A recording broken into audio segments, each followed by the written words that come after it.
Le ekhaya mina ngangihlala nomalimogugu, nokhulu, nobamkhulu. So uma ngangingahlali naye uma wayehlala ePlan Hill lo ekade eganele khona. So umalimogugu ntambama wayengithatha ahamba ayolala nami embhedeni wakhe. Ngangilala naye nje ubusuku bonke. Umalimogugu lento akazange azayenze kumina kube kanye, wayenza kaningi. Engifaka into yakhe yokuchama ngaphambili nangemuva. So kuthi ngenye day umalimogugu ekade eholile emsebenzini, angibize ngidlalela eminyango. Ngithi mangaba ngifika athi uyayibona le mali, ngithi mina ewe ngiyayibona, eyibala embhedeni. Okwangimangaza kakhulu kwaba yi-okapu oyekade ibeke khona eduze phezulu kombhede eduze kwayo imali. Ngayike abese angidedele ngiphume ngihambe ngiyodlala. Kuthi ke ngenye day angithatha umalimogugu angise emva kwaround. Emva kwaround nakhona oyekade sayenza same engiguqisa ngedolo khona lapha emva kwendlu. So afake-ke utoto wakhe la ngemuva kubini emva la ngibosha khona. So mangabe ifaka-ke lento yakhe le uyifaka la ngibosha khona uyifaka nala ngichama khona. Kuthi ngelinye ilanga-ke ngidecide ukuthi no kufanele ngimtshele ukhulu.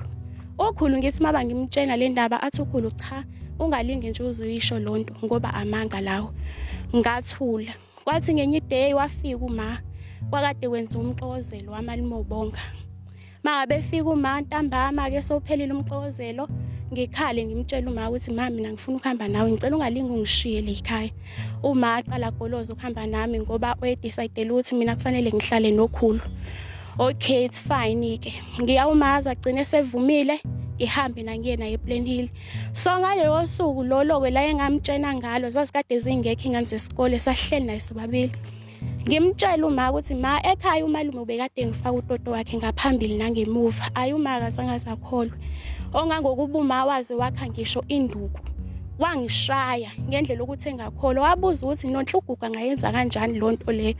Ngimtshele ngithi ma iqiniso ngisho ungambiza umalimogugu uzovuma. Nami ngangade ngingazi ukuthi ngempela mangabe efika uzovuma yini noma uzophika ngoba uma engaphika kusho uma ngaqhubeka ngibulale ngenduku. Ayiwe uma athathe ifoni afonele babalindo emsebenzini ngoba edinga yena kumalimogugu. Atsheni babalindo ukuthi babalindo ngicela ungisize ubuye nogugu umtshela ukuthi ngicela ngivakashele le ekhaya nangempela umalimogugu afike. So ke umalimogugu mangabe efika uma wafika wamphakela ukudla kwa right kanjaya wayesebuye ngena naye ekamereni lo ekade ezolala khona. Waxoxa naye wamtshela ukuthi gugu la unonhle ngitshela ukuthi wena ubukade umnukubeza umfaka utoto wakho ngaphambili nangemuva. Umalimogugu akazange azaphika. Umalimogugu wavuma ngaleso sikhathi. Into ayisho kuma wathi uyaxolisa ngaleso senzo sakhe wahlaselwa usathana. Kuze kufikelele ekutheni-ke mina kufanele ngihambe ngiye ekhaya eThopha ukuboka baba wami. Ngihambe ngiyohlala khona. Uma wabuye ePlan Hill weza le ekhaya ezobikela omalume. So wababikela komalume ngodaba wabiza umalimogugu wahlala naye phansi umalimogugu wavuma. Emva kwaloko kodwa umalimogugu into ayenza wayithula ngisho imkhonto emsamo ngesizathu sokuthi ukwazi uma uyambuza ukuthi ngilaphi mina ungihambiseleni. Lento ke le uma wazi wathatha khona isinqumo sokuthi no kufanele ahambe aye emaphoyiseni ngoba phela umalimogugu kusho manje sifuna ukumbulala. Emaphoyiseni ngafike ngachaza njengoba ngichaza nje ukuthi umalimogugu ekade elala nami hayi kanye kaningi wayengifaka utoto wakhe ngaphambili nangemuva. Kwazi kwafinyelela ekutheni-ke manje kufanele ngithathwe ngisiwe kudokotela. Ngathathwa ngasiwa kuyena udokotela. Mangabe kufika kudokotela ngafike ngashekwa. Lento lena umalimogugu yokuthi manje uyaphika okushena uzivikele lakhe iside okubhlungu la kugxekwa uma ukuthi uma uyena oyekade okusho ekade engihlohla mina ukuthi mangibopha umalimogugu ngalezi zathu lezi abazibekayo abantu kuthiwa yena umama okusho ekade ehlohlwe yomalume. Mina yonke lonto leyo angiyazi. Mina ngikhulumela ami side. Ngisho kokutheni wakade kunezingxabano emndenini mina angingene lapho angiyazi lonto leyo. Mina ngikhuluma ngenkinga yami phela. Ngiyabonga. Mina ngangahlala ekhaya sisi. Ngangahlala mina sisi la ekhaya ngangihlala ePlan Hill lapho engangiganele khona. Ngabuya ngiza la ekhaya kunomsebenzi othile wadadewethu wekade eshonile shuthi kakuyihlamba. Uma sengibuyele ePlan Hill ngabona ingane yami ikhala kanti ayihleli ingajwayele ukuthi ikhala uma sengibuyele emuva. wakhala lo mntwana wakhala efuna ukuhamba nami ngathi hayi angicenga umani akamvumele ngoba phela umani wesuke engafuni ngihambe nalo mntwana. Hayi-ke umani-ke amvumeleke ukuthi sihambe ngehlike naye ePlainshill. Hayi akuphelanga ngisho iy'nsuku isikhathi esinganani umntwana wafike wangitshela lapha ePlainshill ukuthi umfowethu uGugu wenze into ekanje. Bo angizange ngize ngikholwe. Ngangokuba ngadonsa ufenisi ngahamba ngokhu uswazi ngayishaya le ngane. Ngathi yeyi ngitshela iqiniso. Ngitshela iqiniso ukuthi ubani okwenze lento. Umntwana lokhu eshilo ngamshaya umntwana lokhu eshilo. Ngase sengithatha ifoni. Ngifonele emsebenzini-ke manje kuGugu ukuthi uGugu akakeze la. Kumina-ke manje sike sizoxoxa naye khona lapha ePlainshill ngoba sasingasekho la ekhaya. Afike uGugu ngimbuze, Gugu, ingane ngitshela ukuthi nokuthi. Yeyi sisi, angizange ngikholwe impendulo angiphendula ngayo uGugu. Wathi nje ngikwenzile. Ngiyaxolisa makanonhle. Yonke lento engiyenzile ngiyenziswe uSathane. Ngihlaselwe uSathane. Alright-ke. Kwase kuseni wafundi abele emsebenzini ngangimbize kade ephuma ezaphumezela ekhaya. Kwaphoqa ukuthi angisuke-ke ngale ePlainshill ngize le ekhaya ngizobikela umndeni-ke manje ukuthi hayibo nangu uGugu enza into ekanje. Ngafika ekhaya ngawubikela umndeni wami, obhuti bami, umana wekhona, bekhona nobaba, bakhuluma naye uGugu. uGugu wabandla akazange azaphike. Wehla wathi hayi ngiyaxolisa lento ngiyenziswe uSathane. uSathane waye wangihlasela. Ngizozama ukuxolisa. Ngithenga imbuzi ngigeze umuzi ngoba wathi ubaba-ke wena uzogeza umuzi wami. Lothe wongcolisa. Wathi uzathenga imbuzi alontoza ageze umuzi kanye nomntwana. After that uGugu emva kwaloko uGugu kwaba nje sokuba nengxabano-ke nje manje balapha phakathi kwethu-ke nje manje ngoba phela njengoba sengibe ePlainshill sengiza ngala ingane yami esaba uGugu. Ngeke ikwazi ukubona noGugu ngeke izikwazi nje ukuzala ekhaya. So kumele-ke le ngane ive ngiyithathe manje ngoyihlalisa kubo. Ngayithatha ingane ngayisa kubo sisi. Icala engalithwala idombolo engalithwala ngokuthi ingane ngishiyeleni isukeleni la ekhaya yaya lapha kubo angiyilandi. Wathula umkhonto ophezulu uGugu emsamo kwamadlozi. Ubhuti wehleli la, umana wehleli la, ubaba weziphuzele welele la. Eme phezu kwami nomkhonto nginengane ya 2009 engangincelisa ngaleso sikhathi. Yeyi kwabanzima. Ngaleso sikhathi-ke mina-ke ngakhala. Gugu ngixolele, Gugu ngixolele, Gugu yima. Wathi ngithi mulande lo mntwana lo kubo lo msekhona umlandele ezile ekhaya ngiyamfuna, ngiyamdinga uNonhlele ekhaya. Na lungile Gugu ngizomlanda. Iyona igama elangisiza ukuba ngisukume phansi. Mangisukuma phansi ngabe sengibiza amaphoyisa. Amaphoyisa akathi uthatha isikhashana nje ukufika. Hayi naye futhi-ke akalele-ke kwasesokulethi nje ebusuku. Naye futhi akalele-ke uwalindile amaphoyisa. Afika-ke amaphoyisa nje lolo suku lolo angithula ngalo umkhonto sisi. Yilolo suku futhi lelo ahamba ngalo. Ezigamekweni futhi esingaphambili engishaya-ke futhi wayengafuni noma ngiyithume nje ingane mina ngumzali. Wayengafuni nje ukuthi ngiyithume-ke nje. Make yahamba odlala komakhelwane nezinye iy'ngane. Ayizushawa izobulawa. Ayizushawa izobulawa. Ngiye ngiyilweke phela uGugu yeke umntanami behambile nje ubeyodlala. Wenzeni phela ngeke ngadlali ngoba naye uyingane njengezinye iy'ngane. Hayi isibhaxo kuphela. Sahlangana phezulu-ke nami ngivikela lo mntwana eshaya le ngane eshala ukuthi ihambe yodlala komakhelwane.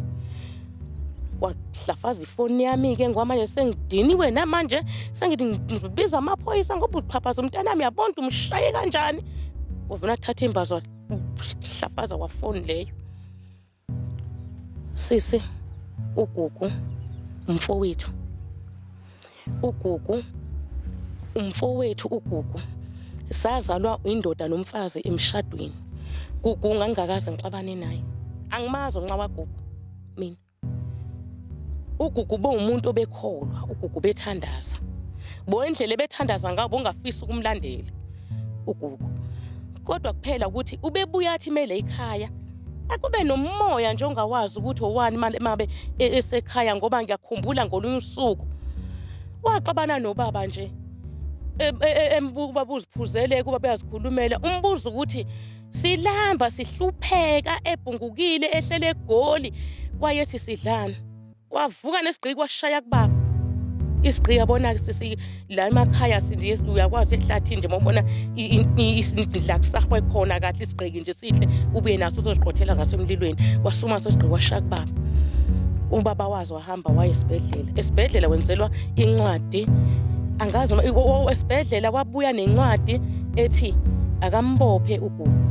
Wathi umana awu baba nsiyadika babake uze ungambophi umntanami, ungamubophi muxolele. Sonke ke sasisamxolisela ke ngoba kwakuyiphutha lokuqala lelo sasilibona ngaso sikhathi. Kanti uzodlulela phambili enze futhi elinye iphutha. Kodwa yena ugugu ayikho into eyingxabano eyake yakhona phakathi kwami naye nale mndeni nje.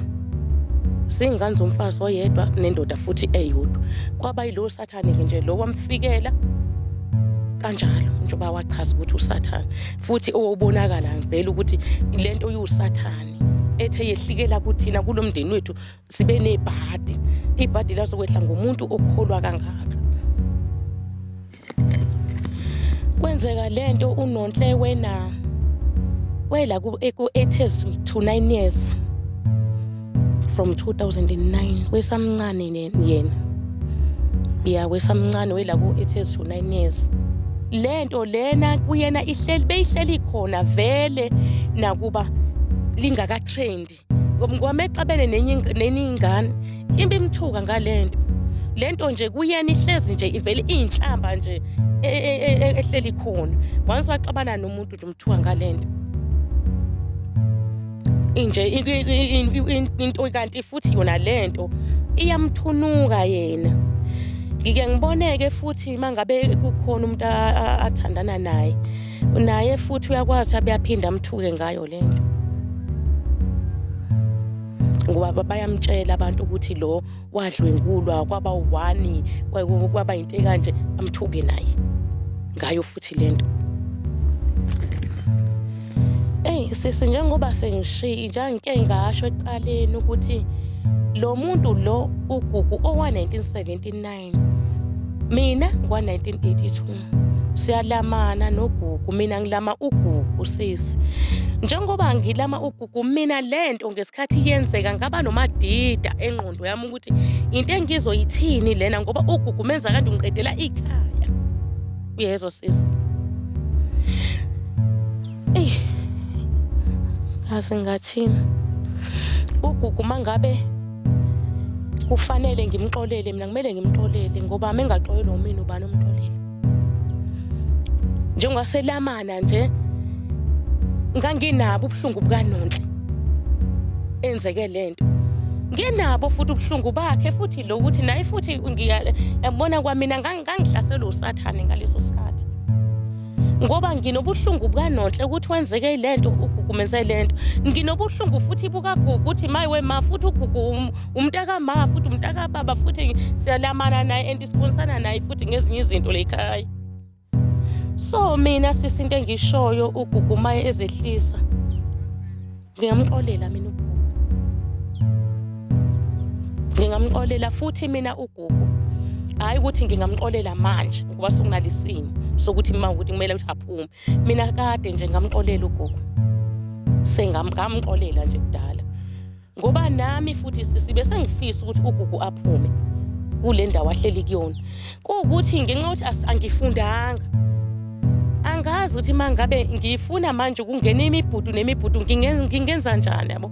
Ngoba la khona la ekhaya emndenini besibuye sihlale phansi sikhuluma uthi emadoda hayi bona usehlalile lapha usedinga ukuthi abuye phela naye azoqhubha impilo yakhe naye. Kodwa kuwukuthi-ke uma ungafunda ngaso sonke isikhathi uhlale uphanishekile ngoba manje uyafisa ukuyenza into owazi usukubhenga laphi. Nje ngichaza ukuthi uxolo-ke kumina labakhona nje kudala lehlela kumina. Mangingabuza nje unabo abantwana bakhe ubaba uGugu? Akanabo abantwana uGugu. Alright. Siyabonga kakhulu ngesikhathi sakho. Siyabonga ukuthi nisamkele emndenini wenu.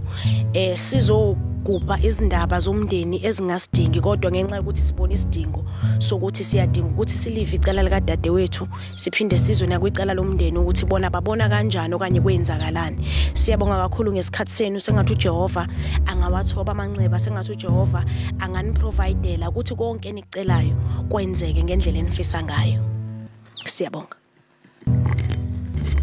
Yebo sisi, kodwa-ke bengicela bandla ukuthi engathi nabantu ngake nisikhuzeleke abantu. Ngoba manje sihleli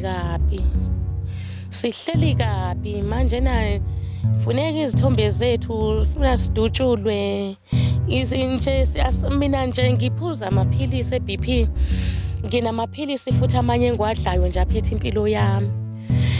Manje sekushaya isikhathi sokuthi angihambe ngiwalanda sesishayile, ngisaba kwakuhamba ukolanda lamaphilisi ngoba ngazi ngizohamba phi. So-ke nje shuthi ngizohlala le ekhaya ngingawaphuzi.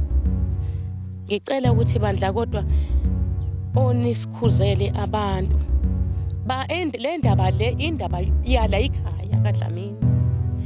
Le ndaba lena indaba yomndeni kaDlamini kumele futhi ixazululeke kwaDlamini ngoba umphakathi wona wongalali la ekhaya, ungalali kaDlamini nawo ulala emizini yawo.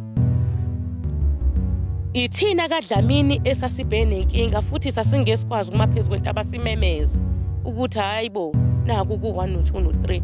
Sicela bandla ukuthi bake behliseke phela manje ukukhuluma. Siyabonga.